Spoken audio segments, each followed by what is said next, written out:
Hare Nama Hare Nama eva kevalam Kalo nasteva nasteva nasteva gatiranyata.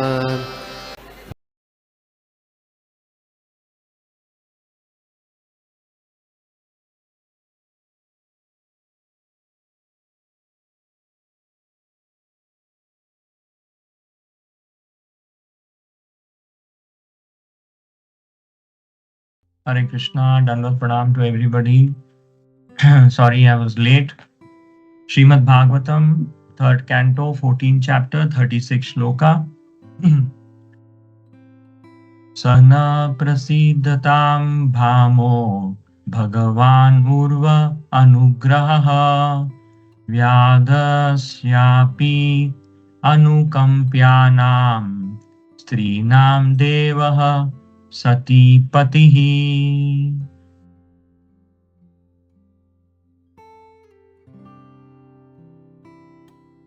अनुवाद और तात्पर्य श्रील प्रभुपाद द्वारा। जय श्रील प्रभुपाद।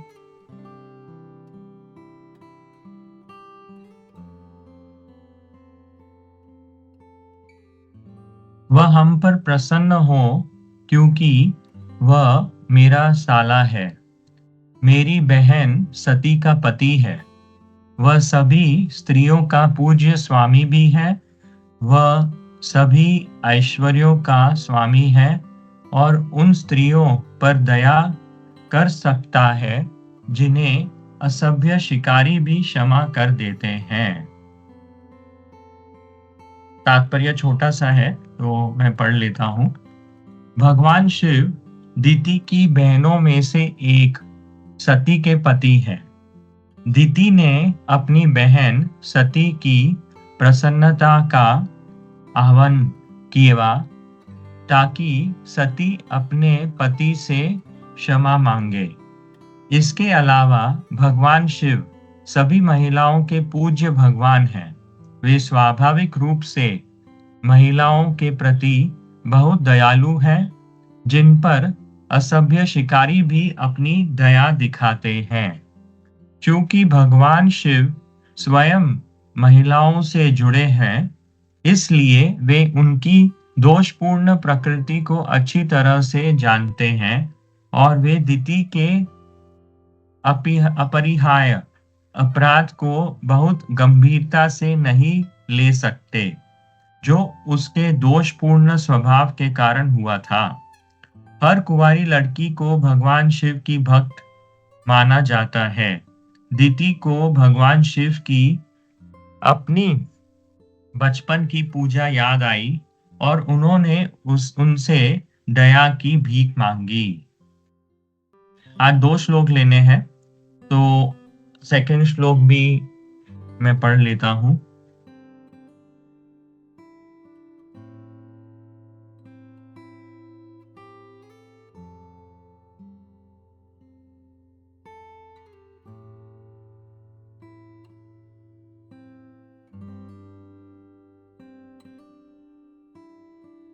मैत्रेय उवाच स्वसर्गस्याशीशं लोक्याम् आशा सानां प्रवेपतिं निवृत्त संध्या नियमो भार्याम् आह प्रजापतिः। उसका अनुवाद। इस श्लोक में तात्पर्य नहीं है श्रील प्रभुपाद जी का, तो हम अनुवाद पढ़कर इससे पहले वाले श्लोक पर चर्चा करेंगे।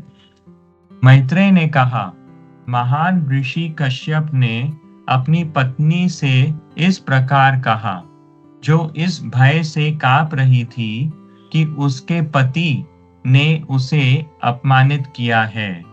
वह समझ गई थी कि उसे शाम की प्रार्थना करने के अपने दैनिक कर्तव्यों से विरत कर दिया गया है। फिर भी वह दुनिया में अपने बच्चे का कल्याण चाहती थी। ओम अज्ञानतिमिरान्धस्य ज्ञानाञ्जनशलाकया चक्षुरुन्मिलितं येन तस्मै श्रीगुरुवे नमः। श्रीचैतन्यमनोभीष्टं स्थापितं येन भूतले स्वयं रूपकदा मह्यं ददाति स्वपदान्तिकं। वन्देऽहं श्रीगुरू श्रीयुतपदकमलं श्रीगुरून् वैष्णवांश श्रीरूपं साग्रजातं सहगण रघुनाथान्वितं तं सजीवं सावधूतं साद्वैतं सावधूतं परिजनसहितं कृष्णचैतन्यदेवं श्रीराधाकृष्णपादान् सहगण ललिता श्रीविशाखान्वितांश। हे कृष्ण करुणा सिंधु दीनबंधु जगतपते गोपेश गोपिका कांता राधा कांता नमोस्तुते। तप्त कांचन गौरांगी राधे वृंदावनेश्वरी वृषभानुसुते देवी प्रणमामि हरिप्रिये। वाञ्छाकल्पतरुभ्यश्च कृपा सिन्धुभ्य एव च पतितानां पावनेभ्यो वैष्णवेभ्यो नमो नमः। श्री कृष्ण चैतन्य प्रभु नित्यानंदा श्री अद्वैत गदाधर श्रीवासादि गौर भक्त वृंदा। हरे कृष्णा कृष्णा कृष्णा हरे हरे हरे राम राम राम हरे हरे। श्रील प्रभुपाद की जय।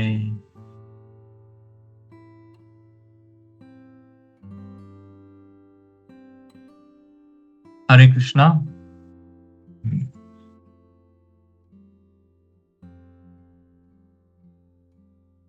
So it's a very beautiful episode जो चल रहा है अभी।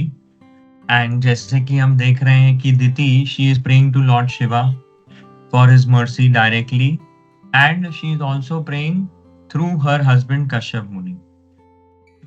तो हम इसको रिपेंटेंस तो नहीं बोल सकते कि Diti is not repenting, but she is very intelligent and she is very clever and वो अपनी इच्छा को जो है पूर्ण कैसे उसकी इच्छा पूरी हो उसके लिए शी इज प्रेइंग।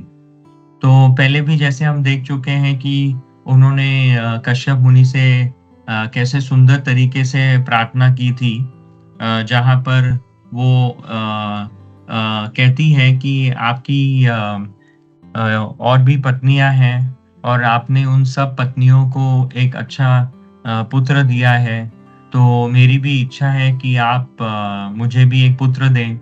तो उनकी इच्छा जो है दिति की वो धार्मिक इच्छा है, लेकिन खाली प्रॉब्लम है कि जो समय जिस समय उनको वो पुत्र चाहिए वो एक्चुअली 4 दोष थे उनके उस डिजायर में। पुत्र मांगने का डिजायर धार्मिक था और लेकिन जो 4 दोष थे उसमें से एक था वो समय, जो समय वो है सही नहीं था। सूर्य अस्त हो रहा था और स्थान भी सही नहीं था क्योंकि कश्यप मुनि उस समय यज्ञशाला में थे। और चौथा, कश्यप मुनि के गायत्री करने का समय हो रहा था। तो ऐसे जो उनकी इच्छा थी वो ठीक थी। तो लेकिन वो इतनी तीव्र तरीके से, तो कश्यप मुनि उनको बोलते हैं कि आप थोड़ी देर रुक जाइए और ये समय निकल जाने दीजिए।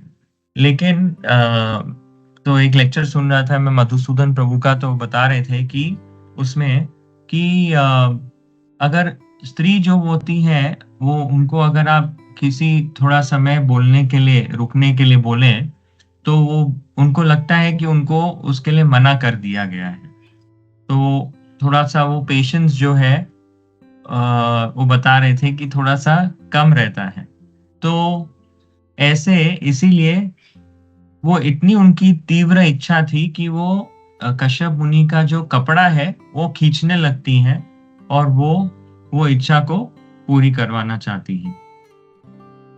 ओके, तो ऐसे उनसे ये गलती हो जाती है। अब गलती हो गई है और अब वो प्रे कर रही हैं, वो रिक्वेस्ट कर रही हैं तो कि भाई उनका जो गर्भ है वो शिवजी उसको does not complete kill my embryo. ठीक है, तो ऐसे वो प्रार्थना कैसे कर रही है शिवजी से कि वो आप रुद्र भी हैं और आप आशुतोष भी हैं, तो आप अपना रुद्र का रूप न दिखाएं और आप अपना आशुतोष का रूप दिखाएं और ये मेरी भौतिक इच्छा को आप पूरी करें. So somehow she wants that unlawful desire of hers to be fulfilled.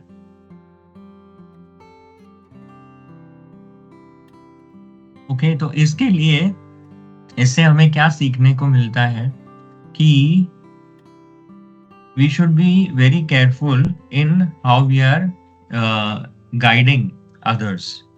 जैसे कि अगर we have a very qualified wife, पत्नी अगर बहुत qualified हो, या अगर कोई भी गृहस्था हो, ब्रह्मचारी हो, छोटा बच्चा हो, उसको हमें कैसे केयर करना है, कैसे केयर करना चाहिए, कैसे हमें उसे गाइड करना चाहिए, इसके लिए हमें बहुत अच्छे से ये सीखना चाहिए कि कैसे हमें उनको मेंटर करना चाहिए. This we can learn from this section for our day to day life. Okay, sometimes ऐसा भी होता है कि कोई अपनी इच्छा पूरी करना चाहते हैं, सही है या गलत है, दैट इज सेकेंडरी. लेकिन मेन थिंग हमको क्या उसमें देखना है कि उनकी उस इच्छा में कितनी श्रद्धा है, उस इच्छा में उनका कितना फेथ है और कितनी उनकी आसक्ति है उस इच्छा में. अगर ये हम जान सके और ये अगर हम समझ सके तो हम उन्हें अच्छे से गाइड कर सकते हैं और हम उनको क्या बोलना है, उनको फिर उसका परिणाम क्या होगा, ये हम समझ के हमें उनको गाइड करना चाहिए. करेक्ट. तो ऐसे करेंगे तो जिसको हम गाइड कर रहे हैं उनके प्रति भी अपराध नहीं होगा. ओके, जैसे कि हम देखते हैं कि अगर उसे अगर किसी को कुछ करना है और हम उसे मना कर दिए तो उसे क्या होगा, और अगर उस इच्छा से बहुत आसक्त है और वो करना ही चाहता है और तो उससे वो हम मना करने से भी वो अपनी इच्छा को फिर भी करेंगे. तो उसे, जैसे हम श्रीला प्रभुपाद के एग्जाम्पल से देख सकते हैं कि एक बार श्रीला प्रभुपाद एक व्यक्ति श्रीला प्रभुपाद से मिलने आए और श्रीला प्रभुपाद से कहते हैं कि मुझे आपका आशीर्वाद चाहिए. क्या आशीर्वाद चाहिए? कि मैं एक भौतिक गाना गाना चाहता हूँ. मैं भौतिक गाने गाना चाहता हूँ और मैं उस गाना गाकर मैं बहुत फेमस हो जाऊं, प्रसिद्ध हो जाऊं. तो ऐसा आप मुझे आशीर्वाद दीजिए. तो श्रीला प्रभुपाद जी बोलते हैं, you have my full blessings. So हम बोलेंगे कि कैसे श्रीला प्रभुपाद जी ने उनको अलाउ कर दिया. तो उस समय पर हरीशौरी प्रभु थे, तो वह श्रीला प्रभुपाद जी से पूछते हैं कि कैसे आपने उनको भौतिक आशीर्वाद दे दिया. तो श्रीला प्रभुपाद बोलते हैं, even if I would have said no, मैं मना भी कर देता तो वो फिर भी करने ही वाला था और उससे फिर और ज्यादा गड़बड़ हो जाती. मैं मना करने से और फिर भी जब वो करता तो साधु अवज्ञा हो जाती, गुरु अवज्ञा हो जाती, तो उसका परिणाम और भी खराब हो जाता. तो श्रीला प्रभुपाद समझ गए थे कि उनकी जो आसक्ति है उस इच्छा में. एक और एग्जाम्पल मुझे रिसेंटली बताया राधा देवी ने, जो उज्जैन यात्रा गए थे वो लोग, तो उन्होंने वहां सुनी थी कि श्रुत कीर्ति प्रभु जो है वहां पर बता रहे थे कि एक डिवोटी आते हैं श्रीला प्रभुपाद के पास और कहते हैं कि मुझे डाइवोर्स करना है. तो श्रीला प्रभुपाद उसको उसकी मतलब समझ जाते हैं कि बहुत तीव्र इच्छा है इसकी, और वही फिर बोलते हैं कि श्रीला प्रभुपाद उनको अनुमति दे देते हैं, क्योंकि बहुत क्लियरली दिख रहा था कि अगर वो मना भी करेंगे तो वो डाइवोर्स करने ही वाला है. तो फिर मना कर कुछ मतलब नहीं है. तो हम ये तीसरे एग्जाम्पल से समझ सकते हैं कि कैसे Srila Prabhupada is absolutely correct in doing what he was doing. जैसे कि शिव जी, हम जानते हैं कि दक्ष के यज्ञ में उनको बुलाया नहीं गया था, बट उनकी पत्नी जो है उनकी बहुत इच्छा थी कि मैं अपने पिता के यज्ञ में जाऊं. तो शिव जी के मना करने पर भी वो अपने पिता के यज्ञ में जाती हैं. और वहां पर क्या होता है कि अपमानित हो जाती हैं और फिर वह सती हो जाती हैं. So we can understand कि how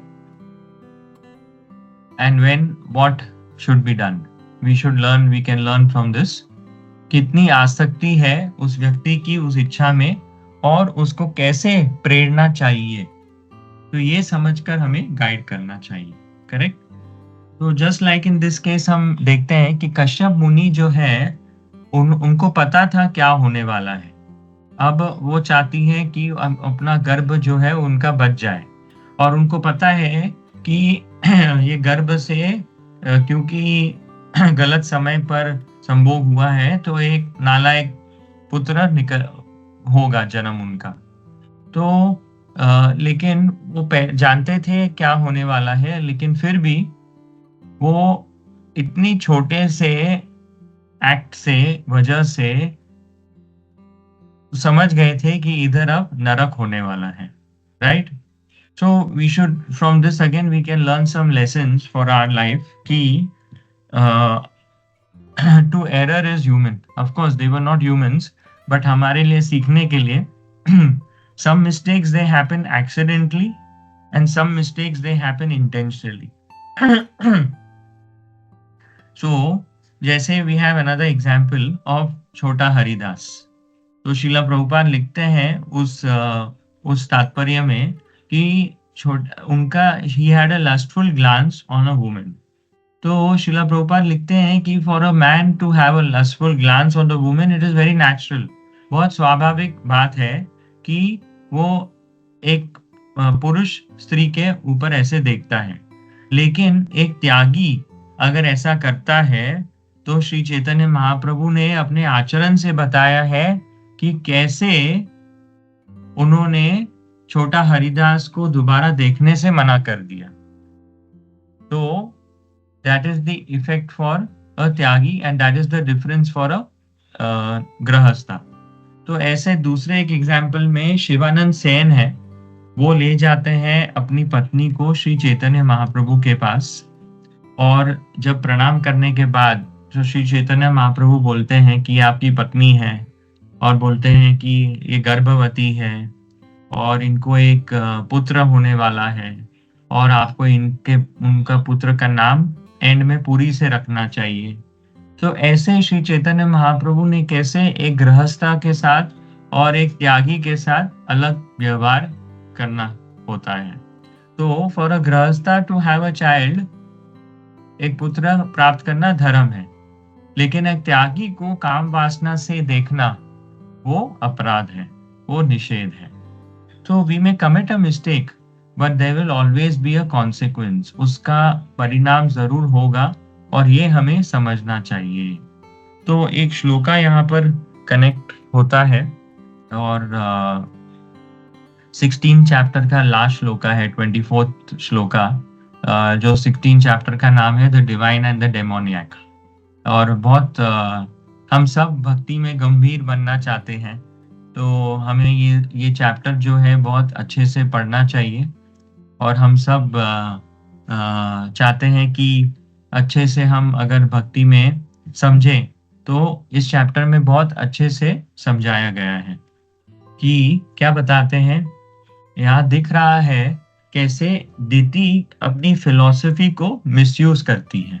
ठीक है. तो और वो डिवाइन एंड डेमोनियक जो चैप्टर है, तो उसमें वर्णन है कि कैसे देवी गुण होते हैं और आसुरी गुण होते हैं.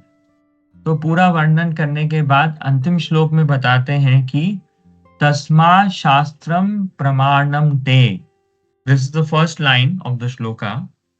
तो तस्मा शास्त्रम प्रमाणम ते, एक व्यक्ति को पता होना चाहिए कि हमारा कर्तव्य क्या है, हमें क्या करना चाहिए और क्या नहीं करना चाहिए शास्त्र के हिसाब से. According to the scripture we should follow the rules and regulations as per the scriptures. अगर हम शास्त्र के अनुसार रूल्स एंड रेगुलेशंस फॉलो करेंगे तो हम ऊपर उठेंगे, हमारा उद्धार होगा। We will elevate ourselves. अभी अगर कोई व्यक्ति में आसुरी गुण ज्यादा है तो वह निश्चित नरक जाएगा, इसमें कोई डाउट नहीं है। ये भगवान बोल रहे हैं। और जिसमें दैवी दिव्य गुण है वह आगे बढ़ेंगे, ऊपर उठेंगे, उनका उद्धार होगा। नरक नरक क्या है? Narak is not actually some geographical place. It is narak जो है वो हमारे हृदय का कंडीशन है। नरक में क्या होता है? तमोगुण ज्यादा होता है, प्रीडोमिनेंट होता है। हमारे हृदय में बहुत सारे we have lot of desires. जैसे हमारी हृदय में बहुत इच्छाएं होती हैं, बहुत we have lot of hope. ठीक है, मैं ऐसे ऐसे करूंगा और ऐसे ऐसे करने से मैं खुश रहूंगा, मुझे खुशी प्राप्त होगी। और वह खुशी के लिए हम क्या नहीं करते हैं। तो भगवान बोलते हैं कि इन 3 चीज हैं जिसके वजह से व्यक्ति कभी खुश नहीं हो सकता।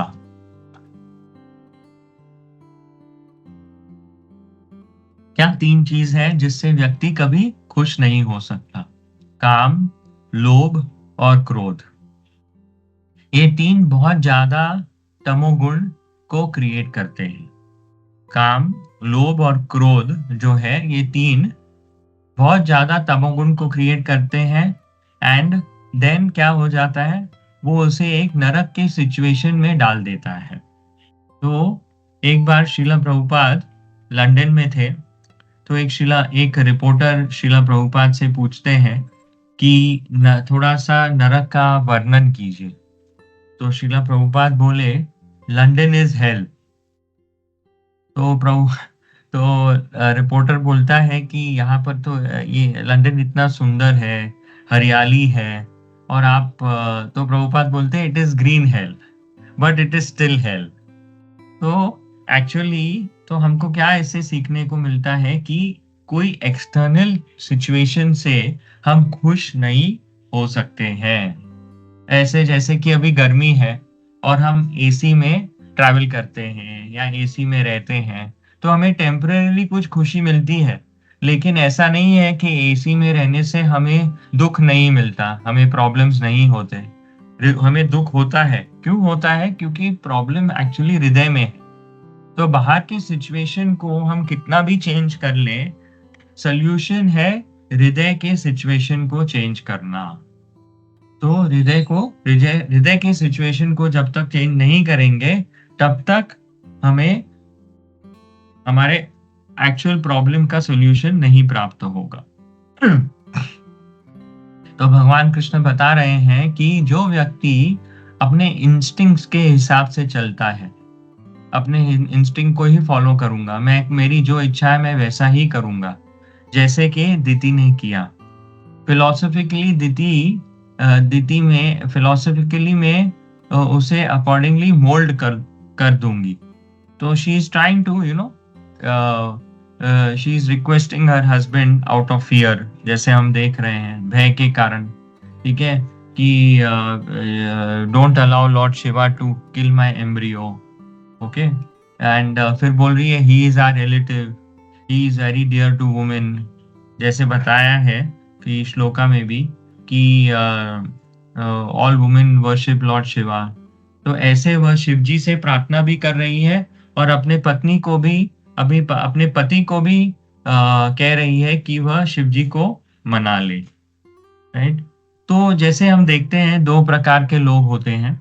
ओके, एक मिस्टेक करते हैं बट वो एक्सेप्ट नहीं करते हैं कि मिस्टेक की है, क्योंकि वो एक हैबिट हो जाती है। और दूसरे जो है वो मिस्टेक करते हैं लेकिन वो एक्सेप्ट करते हैं कि हाँ हमने मिस्टेक की है। एंड जो एक्सेप्ट करते हैं मिस्टेक की है, उसमें भी एक होते हैं जो they are ready to bear its consequences. Okay, तो वो उसका परिणाम जो है वो परिणाम को स्वीकार करने के लिए तैयार है। एंड इसको कहते हैं शुद्ध भक्ति।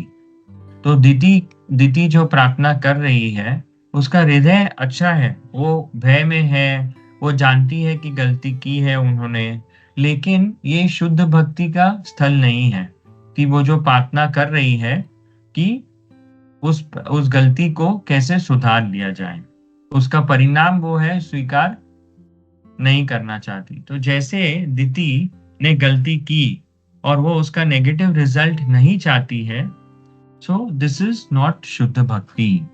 एक शुद्ध भक्त कभी ऐसी रिक्वेस्ट नहीं करता, वह उसका परिणाम भुगत कर अपने कर्म बंधन के चक्कर से निकलना चाहता है, और साइमल्टेनियसली वह अपनी अच्छी भक्ति भी करते रहते हैं। उसका परिणाम जो भी है वो अभी भगवान पर प्रार्थना कर उस पर स्वीकार कर लेते हैं। ये शुद्ध भक्त ऐसा करते हैं। जो अपने कर्मों को भुगतान नहीं करना चाहता है, उनका एंड क्या होता है? वो हेलिश ही होता है। एंड देन अंत में होगा कि वह नरक का ही जीवन जिएंगे। तो ये भौतिक जगत हमेशा, जैसे हम देखते हैं कि there is always change in this material world. भौतिक जगत में ऑलवेज कुछ बदलाव होता रहता है। Situation is very complex here and it is lamentable. तो इस श्लोक में बता रहे हैं कि ये 16th चैप्टर के 24th में, कि इस श्लोक में बता रहे हैं कि one has to follow the shastra. धीरे धीरे जैसे शास्त्रों को हम फॉलो करेंगे, व्यक्ति का उद्धार होगा, ऊपर उठेगा। And when he is elevated he will attain peace of mind. शांति प्राप्त होगी। जब तक व्यक्ति के अंदर शांति, हृदय में he does not have that peace of mind, he is not Krishna conscious, तब तक वह खुश नहीं हो सकता। तो एक एग्जाम्पल आता है जिससे हम और भी इस पॉइंट को अच्छे से समझ सकते हैं। तो एक बार एक युवक होता है, वो वो बहुत कुछ अचीव करना चाहता है अपने लाइफ में। तो वो एक लिस्ट बनाता है कि उसको लाइफ में क्या क्या अचीव करना है, ठीक है। तो फिर वो जैसे हम भी प्लान बनाते हैं, 5 year plan, 10 year plan, dream vacation plan, retirement plan. अभी I am a financial planner, तो वो हम बोलते हैं फाइनेंशियल प्लानिंग करिए, ठीक है। एंड तो वो भी ऐसा एक प्लान बनाता है, उसको लाइफ में क्या क्या अचीव करना है, और एंड में वो लिखते हैं कि पीस ऑफ माइंड। एंड में वो क्या लिखते हैं कि पीस ऑफ माइंड।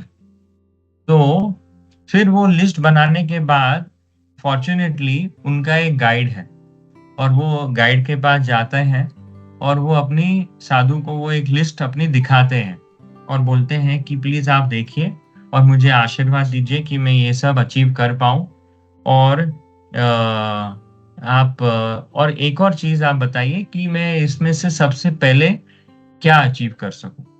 तो वो साधु वो क्या करते हैं, वो एक पेन लेते हैं और वो सब कुछ टॉप टू बॉटम तक कट कर देते हैं, और जो लास्ट पीस ऑफ माइंड है उस पर एक सर्कल बना देते हैं कि this is the first thing, आपको ये सबसे पहले ये अचीव करना चाहिए। ओके, तो वो युवक है और उसकी तीव्र इच्छा है कि भाई मुझे ये अचीव करना है, लास्ट में मैं पीस ऑफ माइंड अचीव करूंगा। तो वो साधु की बात को अवज्ञा करते हैं और वो अपना उनको जो करना है वो अचीव, वो बोलते हैं साधु को कि आप तो कुछ कर नहीं रहे हैं और मुझे भी कुछ करने नहीं दे रहे हैं। और फिर वो अपना साधु की बात को नहीं सुनकर वो अपनी इच्छा से उनको जो करना है वो करना शुरू कर देते हैं। He starts living his life as per his terms and conditions. Correct? So, but आस्ते आस्ते क्या होता है, he starts achieving all those things which he has desired for in his list. But gradually he has almost achieved everything what he has desired and he is feeling dissatisfied. वो खुश नहीं है।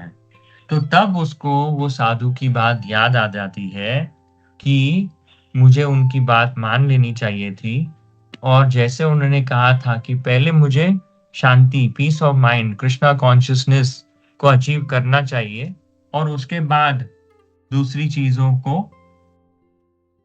Fill in करना है। जैसे कि एक श्लोक आता है ना, व्हाट इज दैट श्लोक?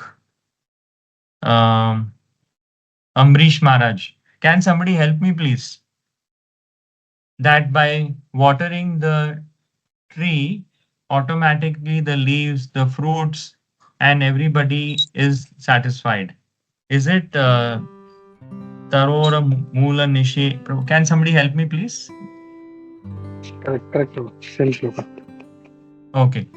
तरोर मूल निशेषणेन, उसका पूरा श्लोक याद नहीं है, but it means that so like this practically in our life, जैसे Srila Prabhupada has given us such a wonderful morning program that we attend Mangla, then we do our chanting, and then we attend Guru Puja, then we attend Srimad Bhagavatam class, and after that we take nice prasadam, and then we do our other material activities for the day.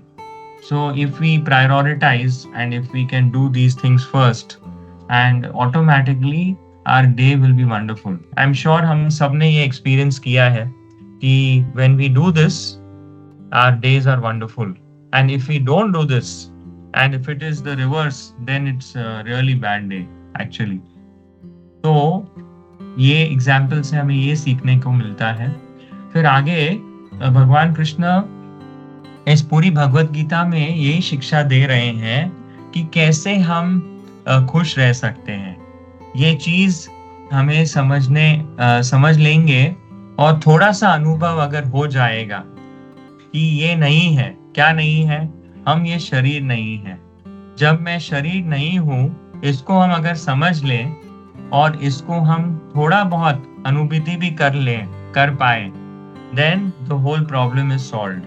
Actually हम सब थोड़ा बहुत अनुभूति बहुत regularly करते हैं। जैसे कि हम जब शरीर बीमार पड़ता है, कोरोना है, डेंगू है, वायरल फीवर है, और हम बूढ़े होंगे, अभी तो ये सब तो हो भी चुका है, तो तब हमें रियलाइज भी होता है कि भाई कैसे ये शरीर जो है वो टेम्परेरी है।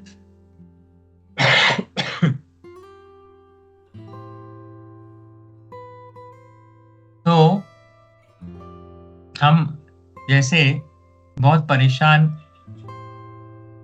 जैसे बूढ़े होंगे तो ये शरीर बहुत परेशान करेगा, लेकिन तब तो होगा ही, बट आज भी इतनी एंजाइटी रहती है, राइट? ऑलरेडी फीवर आएगा जब होगा तब, but anxiety is always there. Srila Prabhupada ji का एक कोट है, मैंने बहुत साल पहले पढ़ा था, that even if you are sitting in your house and you are doing nothing, but still you will have anxiety, because as we know कि दिस मटेरियल वर्ल्ड इज कुंठा and the spiritual world is Vaikuntha, which is free from anxiety, right? And there is so much uncertainty. तो भगवान कृष्ण ये बता रहे हैं, ये श्लोक में पढ़ता हूँ, तस्मात् शास्त्रम प्रमाणम ते कार्याकार्य व्यवस्थितौ ज्ञात्वा शास्त्र विधानोक्तम कर्म कर्तुम इहार्हसि। तो इसका ट्रांसलेशन ऐसा है कि अतः मनुष्य को शास्त्र के नियमों के अनुसार यह समझना चाहिए कि क्या कर्तव्य है और क्या अकर्तव्य। ऐसे नियमों और विनियमों को जानकर मनुष्य को इस प्रकार कार्य करना चाहिए कि वह क्रमशः उन्नत हो सके। So basically we should understand that what is my duty and what is not my duty as per the rules and regulations of the scriptures. And when he knows the rules and regulations and if we are following, then gradually we will be elevated, हमारा उद्धार होगा। तो सार क्या है, कैसे हम खुश रह सकते हैं? कृष्ण भगवान हमें यहाँ बता रहे हैं कि शास्त्रों को फॉलो करने से हम खुश रह सकते हैं। आजकल तो बहुत नए नए इन्वेंशंस होते हैं, स्पेशली हम देखते हैं हेल्थ को लेकर कि आप ये जूस पी लीजिए तो आपको शक्ति मिलेगी और कोई बीमारी नहीं लगेगी। तो कोई बोलता है करेले का जूस पी लो, पूरा डिटॉक्स हो जाएगा। फिर थोड़े दिन बाद वही कोई बोलता है कि आप क्या कर रहे हैं, करेले का जूस पी रहे हैं? नहीं नहीं, आपको तो पेठे का जूस पीना चाहिए, उससे आपका पेट जो है बहुत ठंडा रहेगा। फिर थोड़े दिन बाद बोलते हैं, और ठंडा रहेगा उसके साथ, और थोड़े दिन बाद बोलते हैं कि अभी गर्मी है तो अभी आपको नारियल पानी पीना चाहिए। तो ऐसे कुछ कुछ नया नया रोज बोलते रहते हैं। और फिर अभी बोलते हैं कि दूध तो बिल्कुल पीना ही नहीं चाहिए, क्योंकि दूध मनुष्य के लिए है ही नहीं, it is not prescribe for human beings. इस पर एक्चुअली मैंने ये सुना है, बट हम सोचते हैं कि कौन ऐसा मनुष्य है जो एक्चुअली दूध नहीं पीता है। तो सुनकर ऐसा लगता है कि ये खाली बोलने के लिए है, बट मैं सही में एक बार दुबई में एक बिजनेसमैन के ऑफिस में जन्माष्टमी के दिनों के बाद गया था डोनेशन लेने के लिए। वो रेगुलर डोनर है वहां पर। तो वो नेचुरल लिविंग, वो कोई संस्था है, उसको उसका नाम मैं भूल रहा हूँ, वो फॉलो करते थे। और मैं उनके पास चरणामृत ले गया था, जन्माष्टमी हो गई थी तो उसके अगले दिन या नेक्स्ट टू नेक्स्ट डे गया था चरणामृत लेकर। तो वो बोले कि मैं दूध नहीं लेता हूँ। तो क्योंकि चरणामृत था, and he was a little, and every year he would donate decent amount, and but तो वो क्या करते हैं, वो टेबल पर थोड़ा जबरदस्ती गिरा देते हैं, फिर वो एक टिश्यू से उसको पोंछते हैं, फिर वो चरणामृत थोड़ा लगाते हैं, कुछ करते हैं। But it was a very funny sight for me that he is following some philosophy. तो ऐसे some कुछ है, but it is not there in Shastra. Okay, it is Shastra very clearly says that हमें, जैसे हम पता है, नमो ब्राह्मणे देवाय गो ब्राह्मण हिताय च जगत हिताय कृष्णाय गोविंदाय नमो नमः, that we worship the cows and we worship the brahmanas, and we take everything whatever cow gives us. From the milk we make curd, we take the cow urine, we take the gobar, we take the ghee we make. तो शिला प्रभुपाद जैसे एक उदाहरण देते हैं गोबर का, जैसे गोबर बहुत शुद्ध है, तो शास्त्र में बहुत क्लियरली लिखा है, and so it is correct. We can not understand with our tiny intelligence. Okay, how जैसे gobar is used for even abhishek. Every day भगवान को मंदिर में थोड़ा सा काउ यूरिन, थोड़ा सा गोबर they using for Abhishek, because it is written in the Shastra, in Pancharatra Pradipa, correct? So similarly शास्त्र में बताया है कि milk is also good, so we should drink it. That's it. तो क्या खाना है नहीं खाना है वो शास्त्र में सब कुछ लिखा है, उसको नहीं फॉलो करेंगे so we are going to suffer. So there is no way. जितनी ज्यादा जितने ज्यादा inventions हैं उतने ज्यादा problems हैं। Therefore शास्त्र नहीं फॉलो करेंगे तो विशिष्ट सर्कल में हम फंसे रहेंगे, right? Prabhu, should I end here or should I continue, because I can go on for another 10 minutes I think. Yeah, Prabhu, please continue. Okay Prabhu, thank you. तो शिला प्रभुपाद इस परपोर्ट में, इस श्लोक के परपोर्ट में लिखते हैं, जैसे कि 15वां अध्याय में क्या कहा गया है, वेदों की सभी नियम और विनियमों कृष्ण को जानने के लिए है। यदि कोई भगवत गीता से कृष्ण को समझ लेता है और कृष्ण भावनामृत में स्थित हो जाता है, भक्ति में लग जाता है, तो वह वैदिक साहित्य द्वारा दिए गए ज्ञान की सर्वोच्च सिद्धि तक पहुंच जाता है। So Prabhupada is so nicely explaining that following the rules and regulations of the scripture, and if he is in Krishna consciousness, then he is at the topmost level. He is the greatest सिद्धि, सर्वोच्च सिद्धि तक पहुंच जाता है। तो कितने लोग चाहते हैं कि हमें सुनते हैं ना, बहुत लोग चाहते हैं कि वो सात्विक रहना चाहते हैं। एक होते हैं कि उनको पता ही नहीं, बट बहुत लोग होते हैं who are not Krishna conscious, but वो सात्विक रहना चाहते हैं। तमो और रजो उनको लेकिन कलयुग में सात्विक रहना, is it easy? It is very very difficult, correct. जैसे हम देखें अगर हमारे खान पान में ही, तो चावल जो इतना सिंपल सा है लेकिन उसमें भी कितने केमिकल पड़ते हैं। कोई कहता है कि मैं सिर्फ सब्जी खाता हूँ, लेकिन सब्जी भी आने से पहले कितने इंसेक्ट्स, कीटाणु और वो सब मर जाते हैं, और वह पूरी एक्चुअली राजसिक होती है। तो कैसे हम सात्विक रह सकते हैं? कलयुग में सात्विक खाना नहीं है, ओके। अगर जब तक, इसीलिए प्रभुपाद जी इस परपोर्ट में आगे बताएंगे कि कैसे हम सात्विक से भी ऊपर, कैसे हम भगवान को भोग लगाया हुआ जो प्रसाद है उसको जब ग्रहण करते हैं तब वो शुद्ध सात्विक रहता है। तो एक उदाहरण है, भक्ति विज्ञान स्वामी महाराज बता रहे हैं कि बैंगलोर में एक मध्वा ब्राह्मण थे, और वह शास्त्रों को, he was trying to follow shastra very exactly, जितना हो सके वो कर पा रहे थे। तो he was trying to make, तो what the shastra says that first class bhog कैसे बनता है, वो खुद कुक करना होता है और उसे गोबर में कुक करना होता है, और भगवान कृष्ण को फिर भोग लगाना होता है, और फिर हम पाते हैं, तब दैट इज अबव सात्विक ऑल्सो। तो उनका जीवन जो है वो बहुत ऐसे टफ हो गया। जो मध्वा ब्राह्मण है, ऐसा रोज रोज करना, it was not easy, right, क्योंकि गैस यूज नहीं करना है, गोबर से कुकिंग करना है, and it was not at all easy. तो इस कलयुग में शास्त्र को पालन करना भी बहुत मुश्किल है, जैसे भगवत गीता में बोल रहे हैं श्लोक में कि करना है लेकिन बहुत मुश्किल है। तो कलयुग में बहुत नियम है, तो हम कैसे फॉलो कर सकते हैं इतने सारे नियम? तो इस तात्पर्य में श्रीला प्रभुपाद इसका बहुत अच्छे से, सुंदर रूप से इसका सॉल्यूशन दे रहे हैं हमें। और क्या बता रहे हैं? भगवान चैतन्य महाप्रभु ने इस प्रक्रिया को बहुत आसान बना दिया।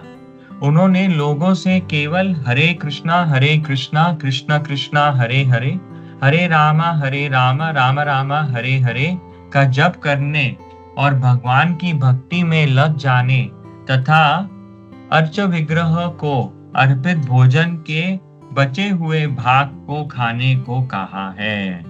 तो अगर हम ये 3 चीज कर सके तो हम शास्त्रों को कलयुग के लिए इट इज इनफ। जैसे कलयुग में हम देखते हैं कि बहुत लोग कुछ तपस्या भी करना चाहते हैं, कोई सात्विक बनना चाहता है, कोई तपस्या करना चाहता है। तो परसों एक लेक्चर था राधेश्याम प्रभु का, तो उसमें वो एक बहुत अच्छा ये उदाहरण दे रहे थे कि एक भक्त है, वो उनके पास आता है और वो बताता है प्रभु जी से कि मैं गोवर्धन जा रहा हूँ दंडवत परिक्रमा करने के लिए, तो मैं आपका आशीर्वाद चाहता हूँ।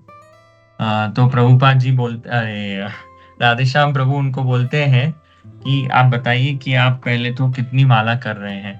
तो बताते हैं प्रभु की, प्रभु को बोलते हैं वो नए भक्त कि प्रभु मैं 2-3 माला कर रहा हूँ और कभी कभी ज्यादा। ठीक है, फिर प्रभु पूछते हैं उनसे कि आप रोज कितने बजे उठते हैं? तो प्रभु को बोलते हैं मैं रोज सुबह 7-8 बजे उठता हूँ। तो प्रभु जी ने उनको एडवाइस किया कि आप सबसे पहले 16 माला शुरू करिए और रोज आप गुरु पूजा पर आइए और यहाँ पर डांस कीजिए गुरु पूजा में, and that is enough austerity for you in this age, and this is what Srila Prabhupada has recommended us. So let us follow what Srila Prabhupada has recommended and let us attend. तो अगर तपस्या हमें करनी भी है तो श्रीला प्रभुपाद जी ने बहुत अच्छी हमें एक मॉर्निंग प्रोग्राम, मंगला आरती से लेकर मॉर्निंग प्रसाद तक, if we can do that morning program every day, that is enough tapasya. This is Srila Prabhupada's recommendation.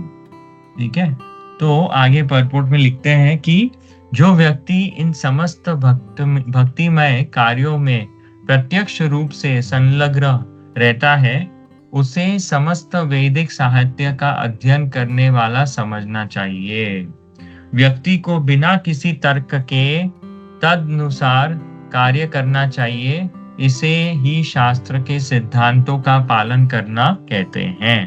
हमें तर्क के बिना we have to follow Srila Prabhupada's instructions as it is, and it will be following the scriptures.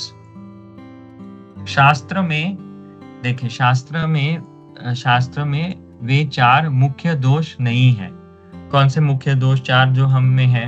जैसे कि imperfect senses, अपूर्ण इंद्रिया, then cheating propensity, धोखा देना and to get cheated, तीसरा है गलतियां करना, to make mistakes, and fourth is to be in illusion, मोहग्रस्त रहना। ओके, तो शास्त्र जो है इनमें ये चार दोष नहीं है। शास्त्र जो है इन चार दोषों के ऊपर है। तो क्योंकि शास्त्र इन चार दोषों के ऊपर है, इसीलिए सभी महान संतों ने, आचार्यों ने तथा महापुरुषों ने शास्त्र को बिना किसी परिवर्तन किए उसको स्वीकार किया है। So we have to also follow like this. Hare Krishna.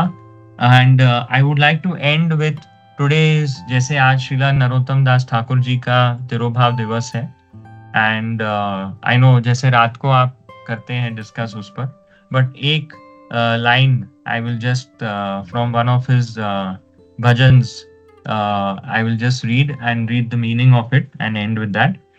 Hari Hari विफले जनमे गुनाइनु, मनुष्य जन्म पाए राधा कृष्ण न भजिया, जानिया शून्या विष खाइनु। O Lord Hari, I have spent my life uselessly, having obtained the human birth and having not worshipped Radha and Krishna. I have knowingly drunk poison. तो बहुत सुंदर भजन है ये, हम आज सुन सकते हैं और श्रीला नरोत्तम दास ठाकुर जी को का स्मरण कर सकते हैं। और आज के श्लोक से हमें एक्चुअली बहुत कुछ सीखने को मिलता है जो हम अप्लाई कर सकते हैं हमारे डे टू डे लाइफ में। Thank you very much. ग्रंथराज श्रीमद् भागवतम की जय। अगर किसी का कोई प्रश्न है या कोई करेक्शन है तो प्लीज। हरे कृष्णा।